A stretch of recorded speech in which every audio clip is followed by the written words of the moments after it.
اب تو شگفتہ کا ہاتھ سیدھا اس کے بالوں پر ہی گیا تھا۔ امائزہ بھی گھبرا گئی، کپ کپاتے ہوئے کہنے لگی کہ ارے پھپھو، میں آپ کو بتانا تو چاہتی تھی کہ میرے پیریڈز آئے ہیں، مجھے کچھ دے دے، لیکن پھر یہ سب کچھ ہو گیا۔ بیڈ کی چادر کافی خراب ہو چکی تھی۔ شگفتہ کہنے لگی کہ کچھ نہیں ہو سکتا تیرا، احمق پوہڑ قسم کی لڑکی ہو تم۔ تیری ماں نے تجھے کچھ سکھایا ہی نہیں، بس میرے سر پہ مل دیا، میرے سینے پر مونگ دلنے کے لیے تجھے چھوڑ کر چلی گئی۔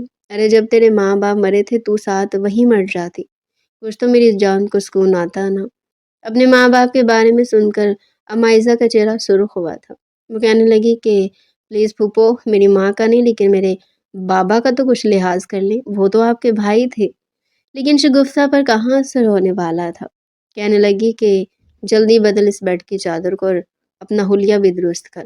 شگفتہ تو وہاں سے جا چکی تھی۔ جلدی سے امائزہ نے بیڈ کی چادر بدلی، ساتھ روئے بھی جا رہی تھی۔ جب وہ یہ سب کچھ کر رہی تھی کہ تبھی شہروز بھی اپنے دھیان میں کال پر بات کرتا ہوا کمرے میں چلا آیا تھا۔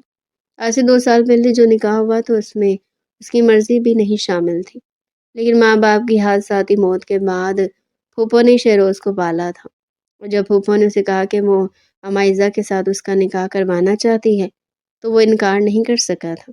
وہ پڑھا لکھا ویل ایجوکیٹڈ لڑکا تھا، وہی ہمارا ڈری سہمی خاموش خاموش ہمیشہ دیوار کی اوٹ میں چپ کر رہنے والی لڑکیوں میں سے تھی۔ وہ لڑکی اگرچہ اسے بری نہیں لگتی تھی تو اچھی بھی نہیں لگتی تھی، اسے کانفیڈنٹ لڑکیاں ہی پسند تھیں۔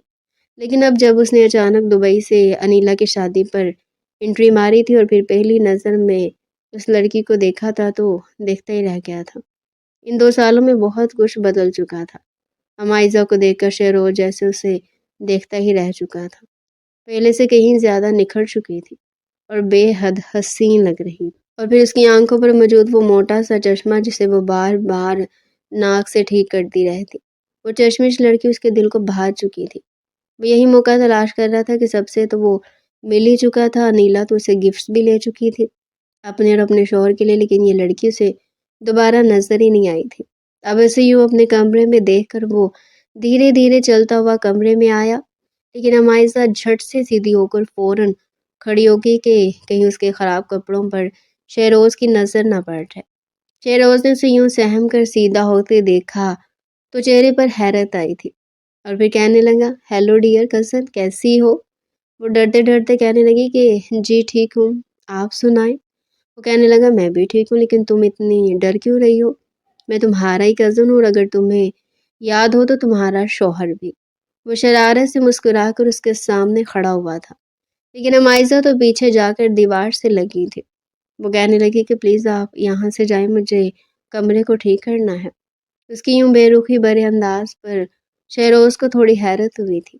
کہنے لگا میں تو یہاں پر سونے کے لیے آیا ہوں، کون سی سیٹنگ کرنی ہے تم نے؟ سب کچھ ہو چکا ہے۔ ٹھیک ہے، اگر تم میرے ساتھ بات کرنے میں کمفرٹیبل محسوس نہیں کر رہی تو جاؤ، جا کر سو جاؤ، میں بھی کچھ دیر آرام کرنا چاہتا ہوں، فلائٹ سے بھی کافی تھک چکا ہوں۔ اپنے ہاتھ اپنی بیگ پر رکھے جیسی امائزہ وہاں سے جانے لگی تو بے ساختہ شہروز کی نظر اس پر پڑی تھی۔ اس کے ہاتھ میں بیڈ کی چادر بھی تھی جسے وہ یوں گول سا بنا کر لے کر جا رہی تھی، جیسے اس نے اس میں کچھ چھپا رکھا ہو۔ شہروز کا ماتھا ٹھنکا تھا، اس نے اسے روکا، کہنے لگا رکو، یہ چادر میں تم نے کیا چھپا رکھا ہے؟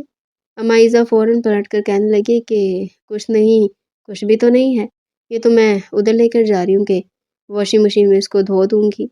لیکن شہروز کے ماتھے پر بل پڑے تھے، نہ جانے کیوں، مگر وہ چلتا ہوا اس کے قریب آیا، پھر کہنے لگا 1 منٹ رکو، کھول کر دکھاؤ۔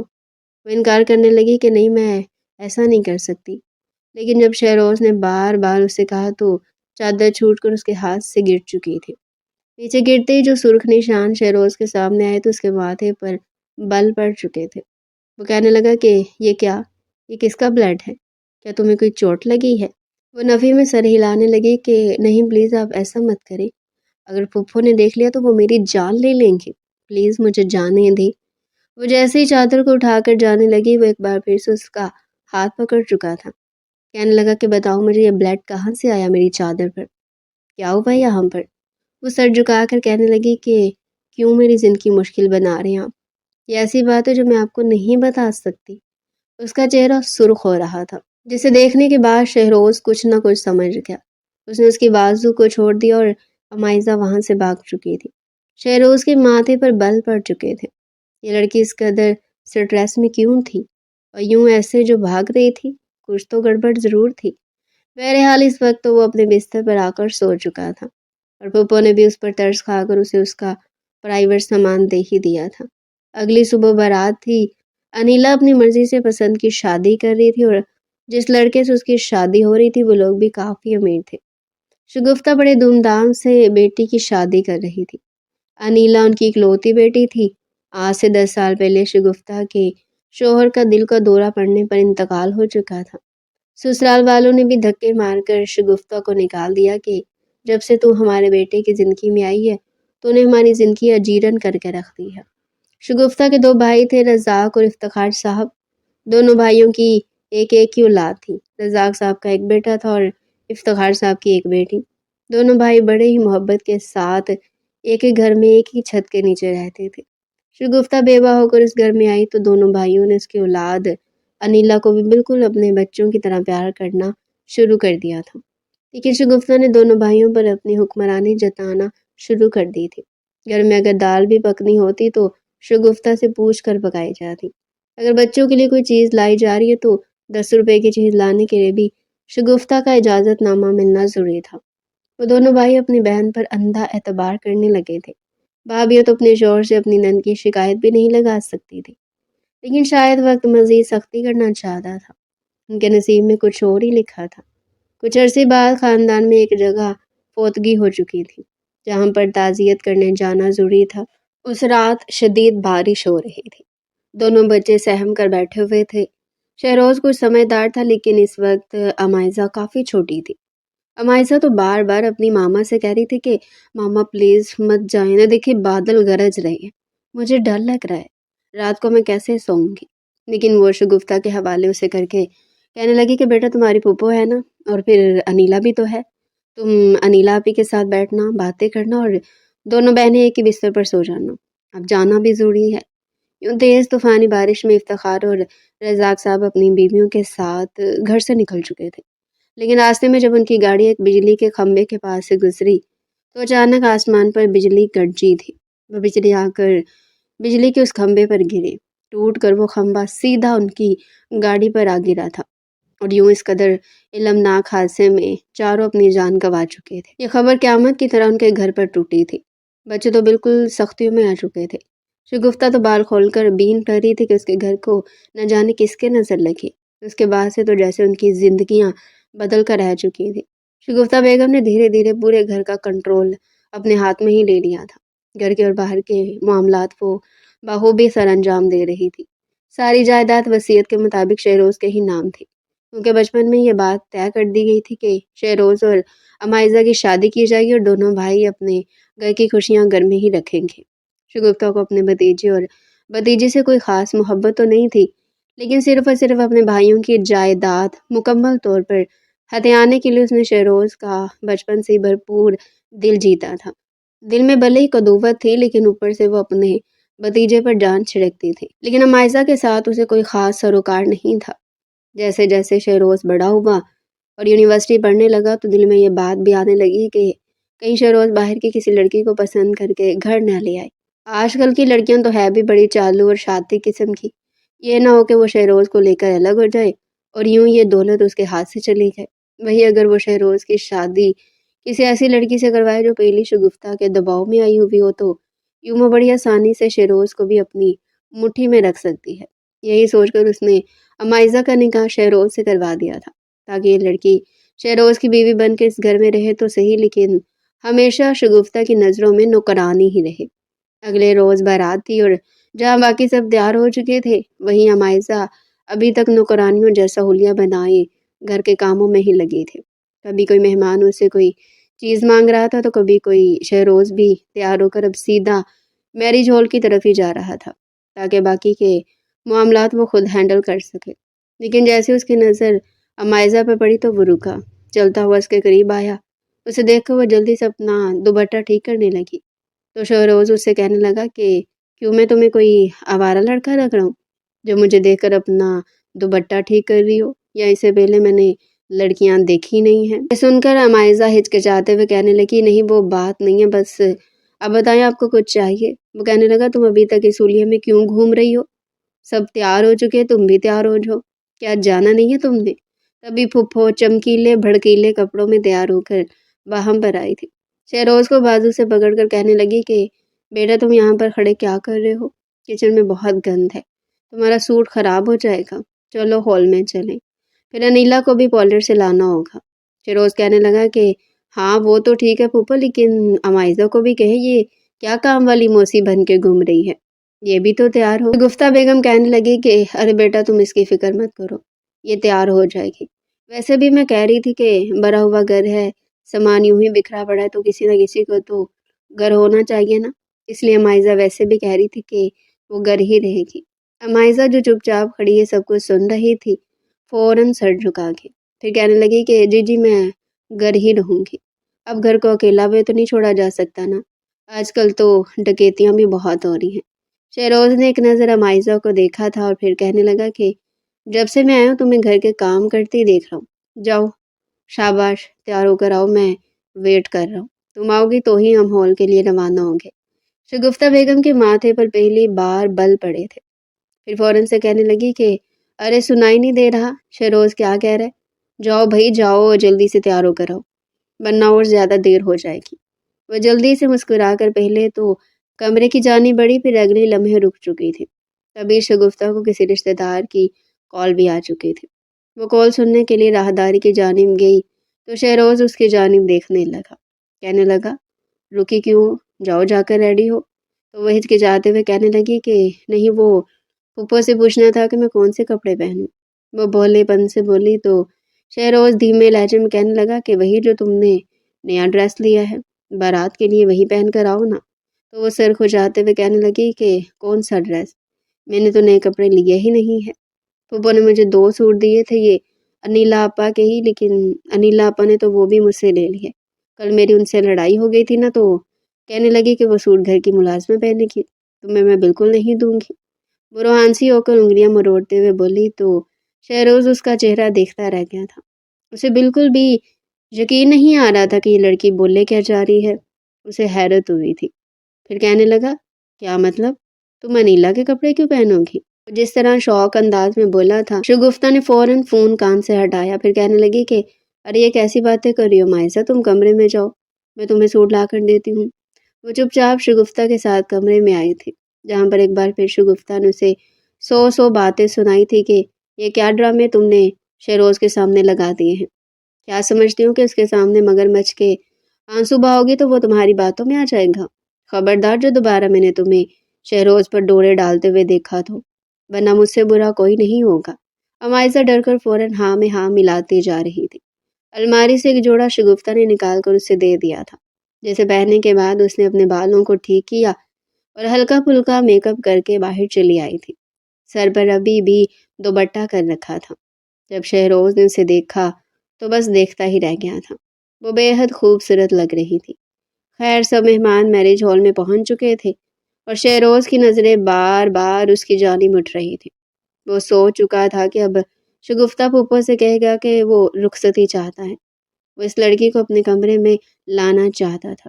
وہیں بار بار شہروز کی اٹھنے والی نظریں امائزہ کا دل بھی دھڑکانے لگی تھی۔ وہ جس طرح بار بار اس کے پاس آتا، سب مہمانوں کے سامنے وہ دونوں ایک ساتھ کھڑے تھے اور اکثر مہمان تو ان کی جوڑی کی تعریف بھی کر رہے تھے۔ یہ سب کچھ دیکھ کر امائزہ کے دل میں خوشی کی لہر بھی دوڑی تھی۔ دل ہی دل میں وہ سوچنے لگی کہ ہو سکتا ہے شہروز کو اگر وہ یہ بتائے کہ پھوپھو اس کے ساتھ بہت برا سلوک کرتی ہے تو شہروز اس کی بات کو سمجھے، پھوپھو کو سمجھائے اور دوبارہ پھوپھو اس کے ساتھ برا رویہ نہ رکھے، اور شہروز اسے اتنی خوشیاں دے کہ پھوپھو کا دیا ہوا ہر غم بھول جائے۔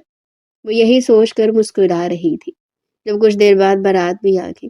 شہروز نے باراتیوں کا استقبال کیا تھا، لیکن جب وہ دولہے سے ملا تو دولہا اسے کچھ عجیب لگا تھا، بے انتہا مغرور اور ہر ایک کو عجیب نظروں سے دیکھنے والا۔ شہروز کو اسے دیکھ کر کچھ غلط ہونے کا احساس ہوا تھا۔ وہ شگفتہ کے پاس گیا اور کہنے لگا کہ پھوپھو مجھے لگتا ہے کہ آپ نے انیلا کے لیے غلط لڑکا چن لیا ہے، مجھے یہ لڑکا کچھ ٹھیک نہیں لگ رہا، دیکھے تو لڑکے کی ماں اور باپ کیسے ہمارے مہمانوں سے باتیں کر رہے ہیں جیسے ابھی کاٹ کھائیں گے، ان کی نظروں میں تو ہماری کوئی اہمیت ہی نہیں ہے۔ شگفتہ بیگم سر کھجاتے ہوئے کہنے لگی، کیا کہہ رہے ہو بیٹا؟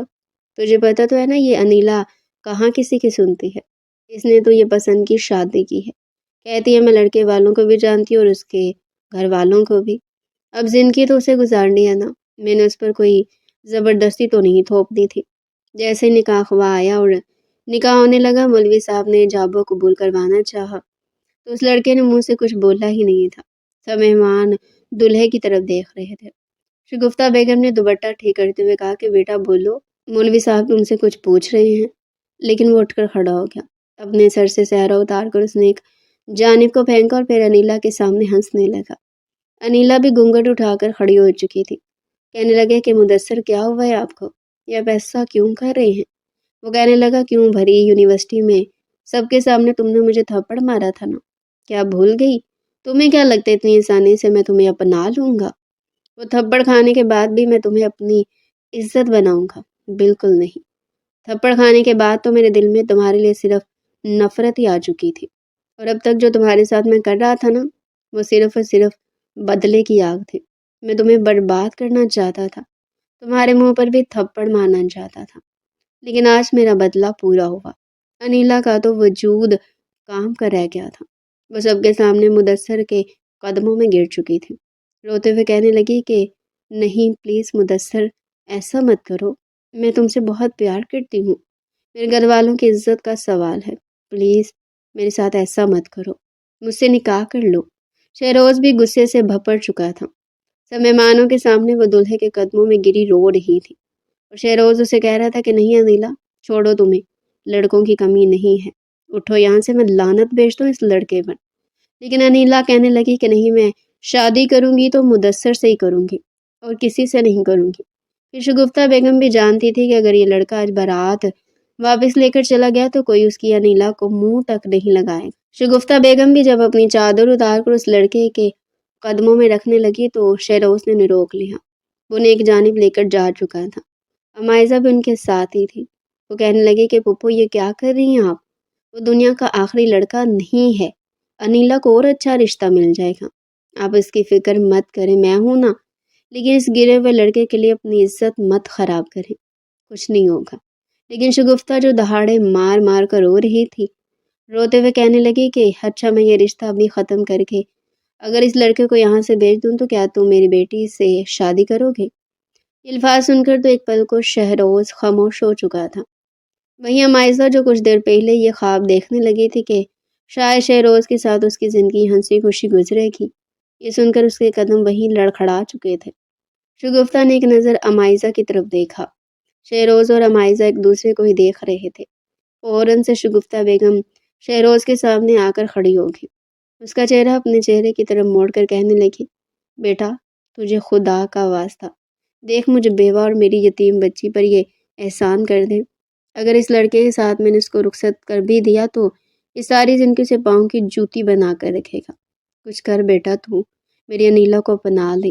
پھوپھو کے بندے ہاتھ دیکھ کر شہروز بے بس ہو چکا تھا، وہ تو اپنی اور امائزہ کی رخصتی کے بارے میں سوچ رہا تھا، لیکن پھوپھو کے آگے اس کی محبت جیسے کہیں سینے میں ہی دم توڑ چکی تھی۔ ایک گہری سانس خارج کر کے کہنے لگا کہ ٹھیک ہے پھوپھو، میں انیلا سے نکاح کرنے کے لیے تیار ہوں۔ یہ سن کر شگفتہ تو خوشی سے اپنے بھتیجے کا چہرہ چومنے لگی تھی، ہاتھ چومنے لگی تھی، اسے دعائیں دینے لگی، جبکہ امائزہ تو دو قدم لڑکھڑا کر پیچھے ہٹی تھی، دو آنسو آنکھوں سے ٹوٹ کر گرے تھے، اس کے بعد تو کتنے ہی آنسو اس کی گالوں پر بہتے چلے گئے، دل بڑی زوروں سے دھڑک رہا تھا، اسے تو لگا تھا جیسے شہروز ہی وہ شخص ہوگا جسے اس کی خوشیوں کی پرواہ ہوگی، اس کا ساتھ دے گا اور صرف اس کا بند کرے گا، لیکن شاید محبت کے معاملے میں بھی اس کی قسمت کھوٹا سکہ ہی نکلی تھی۔ وہ چپ چاپ سر جھکا کر کھڑی تھی جب شہروز اس کے پاس سے گزر کر باہر چلا گیا، لڑکے والوں کو تو دھکے مار کر وہاں سے نکال دیا گیا تھا، جبکہ انیلا کے ساتھ اب شہروز بیٹھا تھا۔ شہروز کی نظریں امائزہ پر تھی جو سب سے آخر میں میز کے ساتھ پڑی ہوئی کرسی پر سر جھکا کر بیٹھی تھی، اگر اسے گھر جانے کا راستہ معلوم ہوتا تو شاید وہ گھر چلی جاتی، جیسے مولوی صاحب نے ایجاب و قبول کروانا شروع کیا تو وہاں سے اٹھ کر باہر چلی آئی تھی، اور آ کر گاڑی میں بیٹھ چکی تھی۔ پھوٹ پھوٹ کر کتنی ہی دیر روتی رہی، اپنے بال نوچنے لگی کہ آخر کیوں اللہ جی میرے ساتھ ایسا کیوں ہوا۔ میں تو سمجھ رہی تھی کہ شہروز صرف میرے ہو کر رہیں گے، لیکن شاید میری قسمت میں اور اذیتیں لکھی گئی ہیں۔ میری تو آج زندگی ختم ہی ہو کر رہ گئی۔ کتنے ہی گھنٹے وہ بیٹھ کر روتی رہی۔ جب مہمان کھانا کھا کر چلے گئے تو کچھ دیر بعد ہی شہروز بھی آ کر فرنٹ سیٹ پر بیٹھا تھا۔ شہروز کو بیٹھتا دیکھ کر ہمائزہ نے فوراً اپنی آنکھوں میں آئے آنسو صاف کیے تھے۔ شہروز کچھ دیر تو خاموش رہا، پھر کہنے لگا کہ میں جانتا ہوں تمہیں برا لگا ہے، ہمارا نکاح جس بھی حالات میں ہوا تھا، لیکن مجھے تمہاری رضامندی پوچھنی چاہیے تھی، لیکن پھوپھو کے آنسو دیکھ کر میرے بس میں جو تھا میں نے کیا۔ ہمائزہ جو سکتے کی کیفیت میں بیٹھی تھی کہنے لگی کہ آپ نے جو کیا ٹھیک کیا، شاید آپ کا نصیب انیلا ابا کے ساتھ ہی تھا۔ اسے پہلے کہ شہروز اس سے کچھ اور کہتا، شگفتہ بیگم انیلا کو لے کر آ چکی تھی۔ گاڑی میں بیٹھی ہمائزہ کو دیکھا تو کہنے لگی کہ ارے تم یہاں بیٹھی ہو، یہاں پر تو انیلا نے بیٹھنا ہے نا، اٹھو تم، وہ پیچھے مہمانوں کے ساتھ گاڑی میں آ جاؤ، جہاں پر میں اور انیلا بیٹھیں گے۔ ہمائزہ اپنا شوہر تو اسے دے ہی چکی تھی۔ ایک نظر اس نے شہروز کو دیکھا جیسے وہ کبھی اس کا تھا ہی نہیں، اور پھر گاڑی سے نیچے اتر گئے۔ شگفتہ بیگم اور انیلا دونوں ہی اس گاڑی میں بیٹھ کر گھر کی طرف روانہ ہو چکے تھے۔ ہمائزہ بھی پہنچ چکی تھی۔ شگفتہ بیگم کہنے لگی کہ جاؤ انیلا کو شہروز کے کمرے میں چھوڑ کر آؤ۔ انائزہ ابھی کھڑی ہی تھی کہ جب انیلا دہاڑے مار مار کر رونے لگی، کہنے لگی کہ مجھے نہیں جانا اس کمرے میں اپنے کمرے میں ہی رہوں گی۔ پتہ نہیں کیوں مدثر نے میرے ساتھ ایسا کیوں کیا، میرے دل میں ابھی بھی صرف اور صرف مدثر کی جگہ ہے، مدثر کے علاوہ میں کسی اور کے بارے میں سوچ بھی نہیں سکتی۔ اماں پلیز آپ بھی مجھے فورس نہیں کریں گی۔ وہ وہیں پر پیر پٹکتی اپنے کمرے میں جا چکی تھی۔ شگفتہ بیگم بھی خاموش ہوگی۔ شہروز بھی واپس آیا تو سیدھا اپنے کمرے میں جا کر بیٹھا تھا، سر پکڑ کر بیٹھ چکا تھا۔ پھوپھو کے کہنے پر وہ نکاح تو کر چکا تھا، لیکن اب اسے شدید پریشانی ہو رہی تھی۔ ایک ہی گھر میں دو دو بیویاں، انیلا کو تو اس نے کبھی اس نظر سے دیکھا بھی نہیں تھا، اور ہمائزہ کو دیکھ کر اس کے دل میں جذبات ابھرنے لگے تھے۔ وہ تو اس شادی کے سارے فنکشن ختم ہونے کے بعد اپنے پاس بٹھا کر پوچھنا چاہتا تھا کہ آخر وجہ کیا ہے، کیا وہ اتنی ڈری سہمی کیوں رہتی ہے؟ گھر میں ملازمہ ہونے کے باوجود سارے کام نوکروں کی طرح بھاگ بھاگ کر وہ کیوں کر رہی ہوتی ہے؟ لیکن اس سے پہلے یہ سب کچھ ہو چکا تھا۔ 2-3 دن تو ایسے گزر چکے تھے، انیلا اپنے کمرے سے باہر نہیں آئی تھی، لیکن شگفتہ بیگم کا دماغ اب کسی اور نظریے پر چلنے لگا تھا۔ انیلا سے کہنے لگی کہ دیکھو انیلا، بہت ہوگی تمہارے یہ ٹسوے بہانہ، تمہاری شادی اب شہروز کے ساتھ ہو چکی ہے، اور یہ مت بھولو کہ اگر شہروز خوش رہے گا تو ہم بھی خوش رہیں گے۔ شہروز پہلے سے ہی ہمائزہ کا شوہر بھی ہے، یہ بھی یاد ہوگا تمہیں۔ کہیں ہمائزہ اس کے سامنے اپنے حسن کے جلوے دکھانے لگی اور اسے اپنے قابو میں کر لیا تو جانتی ہو کیا ہوگا؟ ہم دونوں ماں بیٹی کو اس گھر سے نکلنا پڑے گا۔ وہ تمہارا شوہر ہے، اس پر اپنا حق جتاؤ، اسے محبت سے پیش آؤ، اور پھر اس ہمائزہ کو تو ویسے بھی دودھ میں سے مکھی کی طرح جیسے پہلے ہم نکالتے رہے نا، اب بھی نکال دیں گے۔ انیلا جو ابھی تک اس مدثر کی جدائی میں گم تھی، اپنی ماں کے کہنے پر وہ شہروز پر ڈورے ڈالنے کے لیے مان چکی تھی۔ اگلی صبح جب شہروز ناشتے کے لیے ٹیبل پر آئے تو سجی سنوری دلہنوں کی طرح انیلا بھی ٹیبل پر ہی بیٹھی ہوئی تھی۔ شہروز نے مسکرا کر اس کی جانب دیکھا، پھر کہنے لگا کہ تم اب کیسا محسوس کر رہی ہو؟ تو وہ مسکرا کر کہنے لگی کہ پہلے سے کافی بہتر ہوں، اگر آپ نہ ہوتے تو پتہ نہیں میرا کیا بنتا، شاید آپ ہی میرے ہم سفر تھے، میرے جیون ساتھی تھے، لیکن میں ہی نہ سمجھ سکی۔ پھر وہ آ کر شہروز کے پاس بیٹھی تھی اور شہروز کا بازو بھی پکڑ لیا تھا۔ تبھی ہمائزہ ناشتہ لے کر باہر آئی اور ان دونوں کو ایک ساتھ دیکھ کر نظریں جھکا چکی تھی۔ شاید وہ اب تک ہر دکھ ہر غم برداشت کرتی آئی تھی، اس بار اسے یہ تھا کہ شہروز آئے گا تو وہ اسے سب بتائے گی، لیکن اب اپنے شوہر کے قریب انیلا کو دیکھ کر اسے کچھ ہونے لگا تھا۔ ناشتہ رکھنے کے بعد وہ وہاں سے کچن میں چلی گئی تھی۔ شہروز کو بھی انیلا کا بار بار چھونا، اپنے آگے پیچھے چلنا پھرنا اور ایک دم سے محبت بھری باتیں کرنا تھوڑا پریشان بھی کر رہا تھا۔ کہاں یہ لڑکی جو پہلے کسی اور لڑکے کے لیے رو رہی تھی؟ آخر ان 2 دنوں میں ایسا کیا ہوا تھا کہ وہ اچانک سے شہروز کی محبت میں بالکل ہی اندھی ہو چکی تھی۔ ابھی بھی ہمائزہ نے وہی پھٹے پرانے کپڑے پہن رکھے تھے۔ ایک شام شہروز جب گھر لوٹا تو اس کے ہاتھ میں شاپنگ بیگ تھے۔ وہ ہمائزہ کو آواز دینے لگا۔ جیسے ہی ہمائزہ برتن دھونے کے بعد باہر آئی تو شہروز نے اسے وہ بیگز پکڑائے تھے۔ کہنے لگا کہ یہ لو، میں تمہارے لیے کچھ سامان لے کر آیا تھا۔ شگفتہ بیگم یہ دیکھ کر حیران ہوئی تھی۔ انیلا بھی کمرے سے باہر آ چکی تھی۔ فوراً کہنے لگی کہ کیا لائے ہیں آپ اس میں؟ ہمائزہ کے لیے۔ شہروز کہنے لگا کہ میں نے جب بھی اسے دیکھا ہے پرانے کپڑے پہنے دیکھا ہے، اور ایسے کپڑے پہنے دیکھا ہے جو شاید تم استعمال کرنے کے بعد اسے دے دیتی ہو۔ یہ نہ صرف اس گھر کی بیٹی بلکہ میری بیوی بھی ہے، اور میں نہیں چاہتا کہ یہ ہر وقت کچن میں گھسی رہے اور اس طرح کے کپڑے پہن کر گھومے۔ دوست احباب آتے ہیں، رشتہ دار آتے ہیں، تو وہ کیا سوچیں گے؟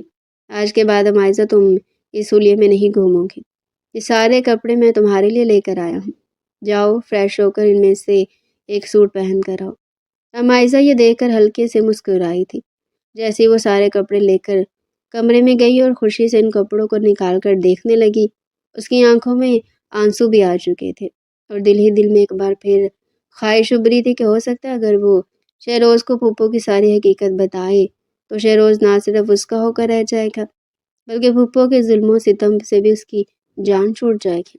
وہ پہلی بار خود غرض ہو کر سوچ رہی تھی جب انیلا دھڑلے سے کمرے میں آئی تھی۔ انیلا کو دیکھ کر ہمائزہ تھوڑی سہمی تھی۔ اسے بالوں سے پکڑ کر کہنے لگی کہ کیا سمجھ رہی تھی تم مجھ سے میرا شوہر چھین لے گی؟ ہاں؟ ہمائزہ اس کی آنکھوں میں دیکھ کر کہنے لگی، یہ مت بھولے انیلا آپی، شہروز میرے بھی شوہر تھے۔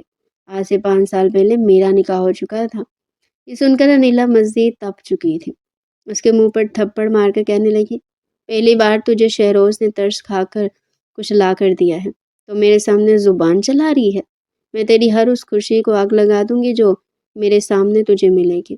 ان کپڑوں کی خوشی منا رہی ہے تو تیری قسمت میں صرف اترن ہے، اترن، اور تو ساری زندگی میری اترن ہی بہنے گی، سمجھی؟ یہ کہہ کر اس نے اس کے سارے کپڑے فرش پر پٹکے تھے، اور پھر کینچی ڈھونڈ کر اس نے ان کپڑوں کو کاٹنا شروع کر دیا تھا۔ ہمائزہ اسے روک رہی تھی کہ انیلا آپی یہ کیا کر رہی ہیں آپ؟ ایسا مت کریں۔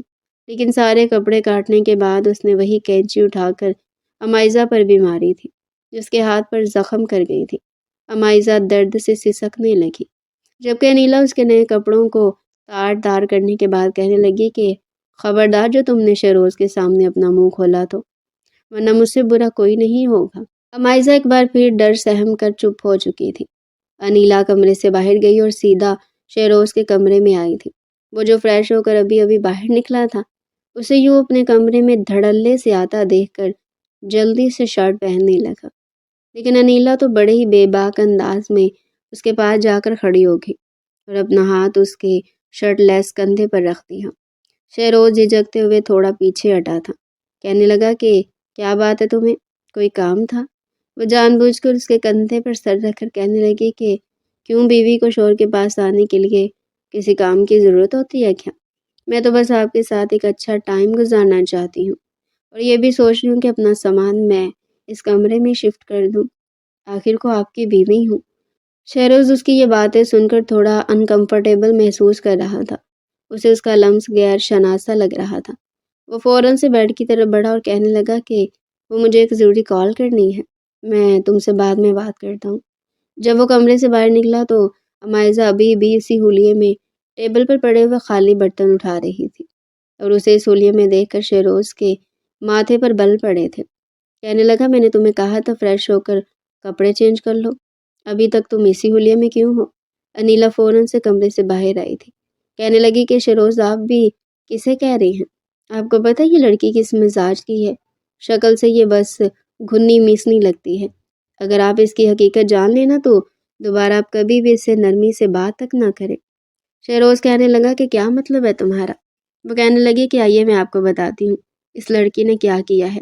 اسے سیدھا اپنے کمرے میں لے آئی تھی، جہاں پر فرش پر کپڑے یوں ہی تار تار ہوئے پڑے تھے۔ کہنے لگی کہ یہ دیکھیے، اتنے مہنگے برانڈز کپڑے جو آپ اس کے لیے لے کر آئے تھے نا، اس نے سارے پھاڑ کر پھینک دیے ہیں۔ اس کے دل میں سوائے منافقت اور بغض کے کچھ ہے ہی نہیں، اور نہ ہی یہ آپ کو پسند کرتی ہے۔ جانتے ہیں جب آپ دبئی تھے تو پیچھے سے اس نے اتنی بار کہا تھا کہ اسی یہ نکاح ختم کرنا ہے۔ آپ تو جانتے میری ماں آپ سے کتنی محبت کرتی ہے۔ وہ بار بار آپ کو برا بھلا کہتی تھی کہ دبئی میں کام کرنے والے لڑکے اچھے نہیں ہوتے، وہاں پر پتہ نہیں کتنی لڑکیوں کے ساتھ آپ کی دوستیاں رہ چکی ہوں گی اور پتہ نہیں کیا کیا کرتے پھرتے ہوں گے، مجھے تو اب ایسا لڑکا چاہیے ہی نہیں۔ اس طرح کی باتیں کرتی رہتی تھی۔ تبھی تو میری امی بھی اس پر ہر وقت غصہ کرتی رہتی ہیں، کیونکہ وہ ہے ہی ایسی۔ شہروز نے جب انیلا کے منہ سے یہ سنا اور پھر اتنے پیار سے لائے ہوئے ان کپڑوں کو اس ہولیے میں کترا ہوا دیکھا تو اسے بھی غصہ آ چکا تھا۔ وہ وہیں سے سیدھا امائزہ کے پاس گیا تھا، اسے بازو سے کھینچ کر کمرے میں لایا اور کہنے لگا کہ یہ کیا ہے؟ میں تمہارے لیے سب کچھ لے کر آیا تھا اور میں تو یہ سوچ رہا تھا کہ میں تمہیں اپنی بیوی کا درجہ دے کر اپنے کمرے میں لے آؤں، کہیں نہ کہیں تو مجھے پسند آ چکی تھی، لیکن جو حرکت تم نے کی ہے نا، اس کے بعد مجھے یہ تو پتہ چل چکا ہے تمہارے دل میں میری اہمیت کیا ہے۔ امائزہ ابھی بھی چپ چاپ سکتے کی کیفیت میں کھڑی تھی اور انیلا کا چہرہ دیکھ رہی تھی جو اسے ہنس کر دیکھ رہی تھی۔ ایک بار پھر دونوں ماں بیٹی اپنی چال میں کامیاب ہو چکی تھی اور امائزہ بس ان دونوں کا چہرہ دیکھتی رہ گئی۔ اس رات وہ اس قدر دل برداشتہ ہوئی کہ اس کا جی چاہا کہ وہ اپنے ہاتھوں سے اپنی جان لے لے، لیکن ایسا کر نہیں پائی تھی۔ وہ اب بھی چپ رہی تھی۔ شہروز کہنے لگا کہ کچھ تو بولو۔ وہ پھیکی سی مسکرا کر کہنے لگی کہ باقی سب نے جو بولنا تھا بول تو دیا اور آپ نے یقین بھی کر لیا، اب میرے بولنے نہ بولنے سے کیا ہی کسی کو فرق پڑے گا۔ اسے یہ کہہ کر وہ ایک بار پھر وہاں سے جا چکی تھی۔ جیسی رات ہوئی تو امائزہ کو ہول اٹھنے لگے تھے، کیونکہ انیلا تو بالکل نئی نویلی دلہنوں کی طرح تیار ہو کر شہروز کے کمرے میں جا چکی تھی اور جانے سے پہلے بادام والا دودھ بھی لے کر گئی تھی۔ اسے سنا کر گئی تھی کہ آج تو میرے شوہر کے ساتھ سہاگ رات ہے۔ بڑی قسمت والی ہوتی ہیں وہ بیڑیاں جنہیں اپنے شوہر سے ایسی رات نصیب ہوتی ہیں۔ یہ کہہ کر وہ شہروز کے کمرے میں گئی تھی۔ امائزہ کے صبر کا پیمانہ بھی لبریز ہوتا چلا جا رہا تھا۔ وہ سوچ چکی تھی کہ اگر شہروز نے آج رات اس کے ساتھ تعلق قائم کر لیا تو وہ اس گھر میں مزید نہیں رہے گی، دنیا کے کسی بھی کونے میں چلی جائے گی لیکن اس گھر میں نہیں رہے گی۔ اسٹور روم میں بیٹھی وہ ابھی بھی بس خالی دیوار کو دیکھے جا رہی تھی جب اسے باہر سے کچھ آوازیں آئی۔ رات کے تقریباً 11:15 بج رہے تھے۔ اسٹور روم سے نکل کر جب باہر صحن میں آئی تو وہی سیڑھیوں پر شہروز بیٹھا ہوا تھا۔ وہ جلدی سے اس کے پیچھے آ کر کھڑی ہوگی۔ شہروز نے مڑ کر اسے دیکھا تو وہ کہنے لگی کہ یہاں پر کیا کر رہے ہیں آپ؟ آج رات تو آپ کی سہاگ رات تھی نا، آپ کی بیوی آپ کے کمرے میں انتظار کر رہی ہیں۔ شہروز اٹھ کھڑا ہوا، کہنے لگا کہ کیسی بیوی ہو تم جو اپنے منہ سے اس طرح کی باتیں کر رہی ہو؟ وہ کہنے لگی کہ میں صرف منقوہہ تھی آپ کی بیوی تو وہ ہے جو اس وقت آپ کے کمرے میں موجود ہے، آپ کے آگے پیچھے حق سمجھ کر گھوم رہی ہے۔ میری حیثیت اس گھر میں سوائے ایک ملازمہ کر کچھ بھی نہیں ہے۔ شہروز ایک گہری سانس خارج کر کے رہ گیا، کہنے لگا کہ انیلا کمرے میں گئی تھی اور اس نے مجھ سے اپنا حق بھی مانگا تھا، لیکن مجھ سے کچھ ہو ہی نہ سکا۔ بڑی مشکل سے اپنی جان چھڑا کر میں باہر آیا ہوں، یہ کہہ کر کہ مجھے ایک ضروری کال کرنی ہے، حالانکہ ایسا کچھ بھی نہیں ہے۔ میں چاہ کر بھی اس کے قریب نہیں جا پا رہا۔ جب سے میں نے تمہیں دیکھا ہے نا، اپنی بیوی کو، تب سے میرے دل میں تمہارے علاوہ کوئی اور عورت سما ہی نہیں پا رہی۔ امائزہ رونے لگی تھی، کہنے لگی کہ جھوٹ مت بولیں آپ۔ اس کہنے لگا کہ نہیں جھوٹ بول رہا میں تم سے محبت کرتا تھا، تبھی تمہیں ایک مقام دینا چاہتا تھا، لیکن تم نے کیا کیا؟ میرے لائے سارے کپڑے پھاڑ کر پھینک دیے۔ امائزہ روتے ہوئے کہنے لگی کہ آپ کو یقین ہے تو کرے، ورنہ باقی سب کی طرح ہی مجھے جھوٹی سمجھے، لیکن میں نے یہ نہیں کیا تھا، انیلا آپا نے خود کیا تھا۔ بچپن سے اب تک وہ میرے ساتھ ایسا ہی کرتی آئی ہے۔ اس کے بعد اتنے سالوں میں جو کچھ امائزہ پر گزرا تھا، وہ روتے ہوئے ایک ایک بات شہروز کو بتاتی چلی گئی تھی، اور شہروز کا دل یوں تھا کہ جیسے کسی نے مٹھی میں جکڑ لیا ہو، اسے اپنے سینے سے لگا چکا تھا۔ کہنے لگا اتنا سب کچھ تمہارے ساتھ پھوپھو کرتی رہی، تم نے مجھے بتایا بھی نہیں، اور تمہارا یہ ہاتھ، اس پر زخم کیسے ہوا ہے؟ اس بارے میں بھی امائزہ بتا چکی تھی کہ یہ انیلا نے کیا ہے۔ وہ کہنے لگا کہ میں ابھی پھوپھو سے دو ٹوک انداز میں یہ پوچھوں گا، آخر وہ تمہارے ساتھ ایسا کیسے کر سکتی ہیں، یہ جانتے ہوئے بھی کہ تم میری بیوی ہو؟ رات کی گہری خاموشی تھی، وہ اس کا ہاتھ پکڑ کر ابھی شگفتہ بیگم کے کمرے کے باہر ہی آیا ہی تھا کہ اندر سے دونوں ماں بیٹی کی آوازیں آنے لگی۔ انیلا روتے ہوئے کہہ رہی تھی کہ آپ کے کہنے پر میں شہروز کے کمرے میں گئی، لیکن دیکھو اس نے مجھے چھوا تک نہیں اور کمرے سے باہر بھاگ گیا۔ شگفتہ کہنے لگی کہ باہر چلا گیا ہے تو تو جا کر دوبارہ سے کمرے میں لے کر آ، تیرے پیروں پر مہندی لگی ہے کیا؟ تجھے میں نے پہلے کہا تھا شیروز کو اپنے ہاتھوں میں رکھ، اسے مائزہ کی طرف بالکل مت ہونے دینا۔ ابھی تو میں مائزہ اور شیروز کی طلاق بھی کروانی ہے، اور شیروز کے نام جو ساری جائیداد ہے نا، بس کسی بھی طرح تو اسے اپنے نام کروا لے۔ کچھ شگفتہ بیگم بولتی جا رہی تھی، وہ سن کر تو شیروز تو کام کا رہ چکا تھا۔ پہلی بار اس کے سامنے اس کی پھپھو کی حقیقت آ رہی تھی، جس پھپھو کو وہ اپنی ماں جیسا درجہ دے رہا تھا۔ ساری بات سننے کے بعد اس نے دروازہ کھولا اور انیلا دونوں ہی ہڑبڑا چکی تھی۔ اس کے بعد جو شگفتہ نے سوہی جتن کیے تھے، ہاتھ جوڑے تھے، یقین دلانے کی کوشش کی تھی، لیکن شیروز اپنی پھپھو کے سامنے ہاتھ جوڑ کر کہنے لگا کہ بس مزید میں آپ کے منہ سے کوئی جھوٹ نہیں سنوں گا۔ جو کچھ آپ نے مائزہ کے ساتھ کیا اور میرے ساتھ کیا، اس کے بعد تو میرا اس گھر میں رہنا بھی مشکل ہو چکا ہے۔ آپ بڑی ہیں، میں آپ کو کوئی سزا نہیں دے سکتا، نہ ہی آپ کے ساتھ بدتمیزی کر سکتا ہوں، لیکن آپ کے اور آپ کی اس بیٹی کے سائے سے خود کو اور مائزہ کو دور رکھ سکتا ہوں۔ شہروز نے انیلا کو طلاق دے دی تھی اور پھر مائزہ کو اپنے ساتھ لے کر دوبارہ دبئی شفٹ ہو گیا۔ ویسے بھی اس کا کاروبار وہاں پر ہی اچھا خاصا کامیاب ہو چکا تھا، اس نے پھپھو سے یہ چھت نہیں چھینی تھی۔ شگفتہ تو سر پکڑ کر بیٹھ چکی تھی۔ دونوں ماں بیٹی کے پاس اب سوائے پچھتاوے کے اور کچھ بھی نہیں رہا تھا۔ وہیں مائزہ اور شیروز کی زندگی کی اصل شروعات تو اب جا کر ہوئی تھی۔ وہاں پر اس نے اپنا چھوٹا سا فلیٹ لیا تھا۔ مائزہ اور شیروز کے بیچ ساری تلخیاں اور دنیا ختم ہو چکی تھی۔ بڑی محبت سے انہوں نے اس رشتے کا آغاز کیا تھا، اور ماضی کو بھول کر تو مائزہ شیروز کے ساتھ آگے بڑھ گئی تھی۔ تو ڈیئر پیارے ناظرین، یہ تھا آج کا ہمارا انٹرسٹنگ اور مزے کا ناول۔ مزید ایسے ہی ناول ہمارے چینل پر ڈیلی سننے کے لیے چینل کو سبسکرائب کریں، ویڈیو کو لائک کریں اور کمنٹ سیکشن میں اپنی رائے لازمی دیں۔